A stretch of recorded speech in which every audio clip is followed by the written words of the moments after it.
Let me show you how to paint a landscape that's simple yet soulful.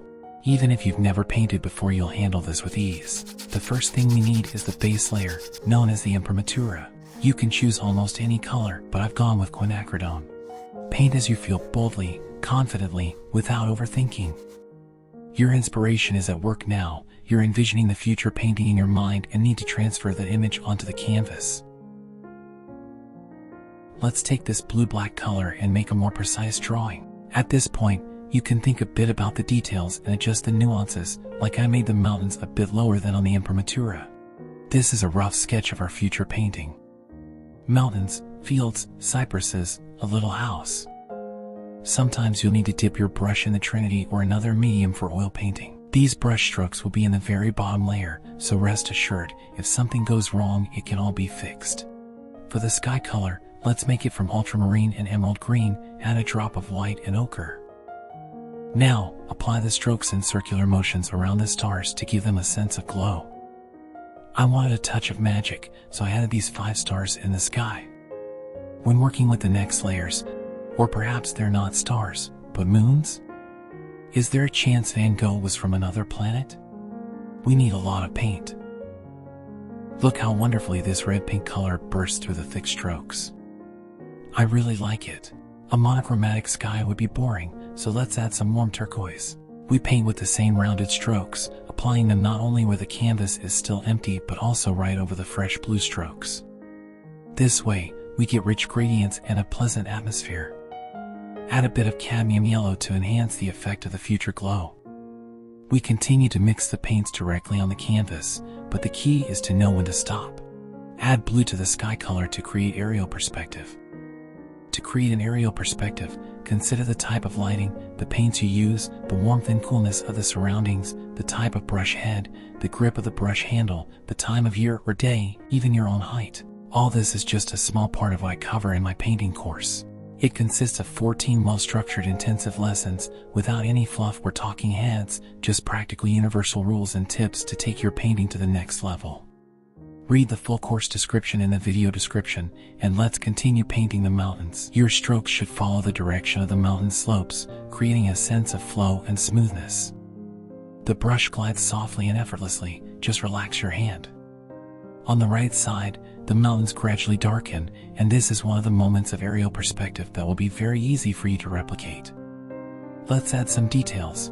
We have time to make everything smooth and beautiful. Notice that I'm putting brush strokes on the top parts of the mountains and leaving the bottom parts dark. Using ochre and cadmium yellow, let's mix a color for the distant fields. Load up your brush with more paint to leave textured, relief strokes, but of course, moderation is key, as in everything. Don't rush, you will still make it on time. Bring the brush to the edge of the object or even slightly inward, for example, into the inside of the outline of a cypress tree. We continue to work on the fragment, and the fact that it is completely covered with paint does not mean that it is ready. I try to make sure that the strokes are both different from each other, but also connected into one form.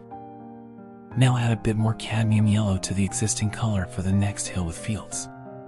The closer the fields, the more paint we can take on the brush. We can even take pure yellow and make a few bold, striking strokes. After all, we need mood and positive emotions, not photorealism. It seems to me that if you don't commit yourself to capturing the subject exactly as a camera does, then a lot of creative possibilities and techniques are still available. What do you think? Notice that I don't redo the strokes many times. I might adjust one stroke several times, but no more, to avoid turning the painting into a uniform mass.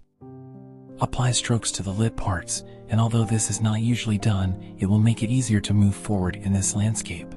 Now I move on to a more saturated color and try to place it in the center of the composition so that it attracts more attention from the viewers. Another question I would like to discuss with you is, what would you like me to draw? Any other landscapes, flowers, still life, sea, pet? Share your opinion in the comments. I would also advise not to put pressure on the brush, and remember to fill it with paint so that your strokes retain their texture. Now let's mix a brownish orange shade for the shadows on the fields. Imagine how the sunlight floods the field with its rays, and this will help you visualize where the shadows will fall. You can keep the same direction of strokes and brush strokes, but also as an experiment, try putting the strokes perpendicular to the yellow strokes. I say this because you are free in your choice and should not be too dogmatic about any tutorial. If you're unsure about a shadow, lay down some ochre. Funnily enough, while I was studying at the Academy of Arts, we had a teacher who often said, in any unclear situation, use ochre. Of course, it was ironic, but there's often practical sense in every joke. With soft, light movements, continue to apply paint where you think it's lacking. It's part of the process. Like Lego or puzzles, we first lay down the paint on the canvas where it should be, and then we tidy everything up. Of course, consider the shadows from trees or bushes. Remember, moderation in color is our virtue. So easily and naturally we got to the middle of the tutorial, and if you are still watching this video, you are just great. Let's create a color for the cypresses using emerald, quinacridone, and the ever-present ochre. It's a perfect shade for the shadowy side of the trees, looking very natural and lively. We'll apply the strokes to convey the tree's volume. Continue to generously apply the paint, slightly touching those yellow strokes we've already made. You can deepen the shadow a bit, and then we'll move on to the cypress's lit side. We'll just use the shades we already have if that suits you. I'm not asking you to copy this tutorial exactly. I'm asking only for you to be inspired and feel this creative energy. Social media is filled with vulgarity, and I'd like to make a piece of something good available to those who seek it. You can easily help with this, and I would be grateful for your like, subscription, and comment. Notice how I hold the brush when painting distant cypresses. It's as if I'm pulling them from the ground into the sky. It's very simple, especially since they don't need to be super straight. Cypresses can be refined with a slightly lighter tone on the light side. It turns out great. In my tutorials, I try to create paintings that are easy to replicate. I'm not competing with other channels to see whose grape will be more realistic, as that won't help someone who just wants a bit of art therapy after a stressful week. What's important to me is that you enjoy it. Notice that the wall of the house that seems white is actually not white. Let's now work on the shadow. An important point is the corner of the house. We make it darker. We'll blend these strokes later. And of course, we need a second house to create more space in the painting. The house's roof can be made terracotta color. It's easy to mix. Just find the right ratio of yellow and quinacridone. Carefully pull the brush to make the roof look even.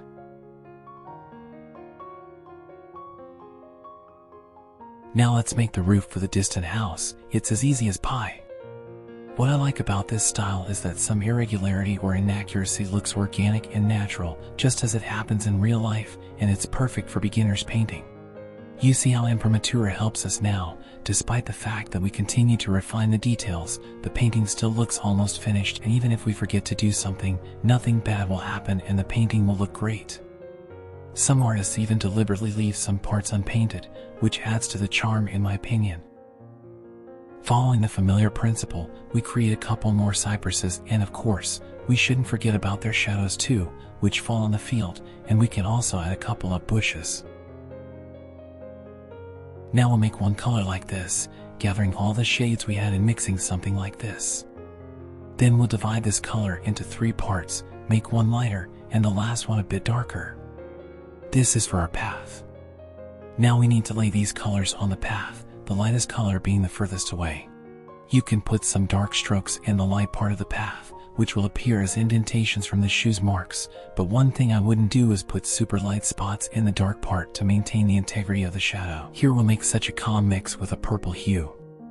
Of course, you can make a slightly different shade if you like. Notice that there's still an unfilled space for the shadow falling from the field. It seems to me that art is one of those activities that makes us human. And at this moment, I wanted more expression, so here's what I decided to do: take some medium blue and add various different strokes wherever the soul pleases. All this changes the picture and makes it more unique. By the way, I have a surprise for you at the end of the video. Watch until the end. We've come to an important moment, and now we need to mix the color of the stars. It should be very light and a bit yellowish. With careful circular strokes, we lay the paint in place for the stars. Don't rush to paint one star from start to finish.